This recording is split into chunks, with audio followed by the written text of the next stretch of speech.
Can you just flesh this out a little bit, this political debate, the leftocracy? What was the kind of political context, the different positions? Very good question. This was the period of what we call the military interregnum, the military period when we had a series of military dictatorships.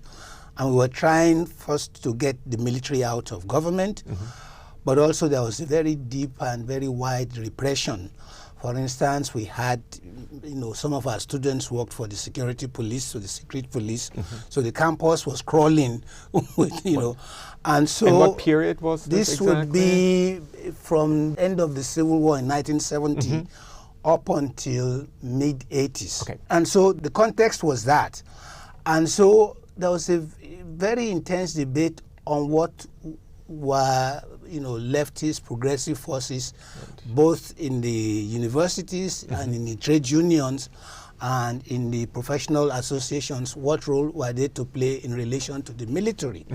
And so he tended, we thought, to sort of improvise and seize occasions when we could talk to the military and when we could not, and we just took a position that the military simply had to be out. Right. So it was a more doctrinal position in a way, more theoretically consistent and all of that. Yes. And so he thought we were too dogmatic. In fact, I think the worst charge he laid against us was that we were committing literary infanticide, that we were terrorizing the younger writers.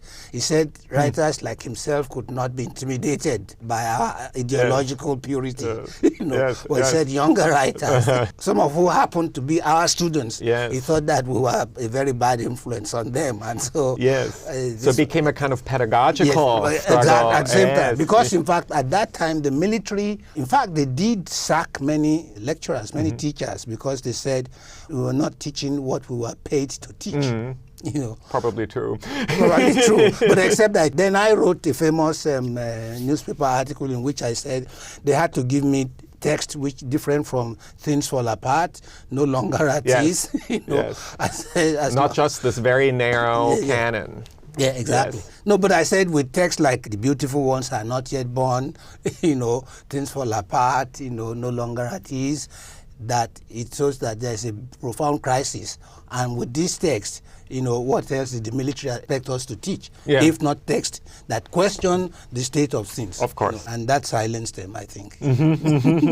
Good. Well, so that's, of course, an extremely dramatic period. And you and Soyinka were sort of in the midst of it. But I do want to emphasize that even at that very period when we had this incredibly intense, fractious debates, we continued to collaborate, which was because we had a common, purpose in getting the military out and cleaning up the political establishment. So it was a common political purpose, but it's also interesting that it was the theater that allowed you to collaborate, and maybe that's a good segue into his work for the theater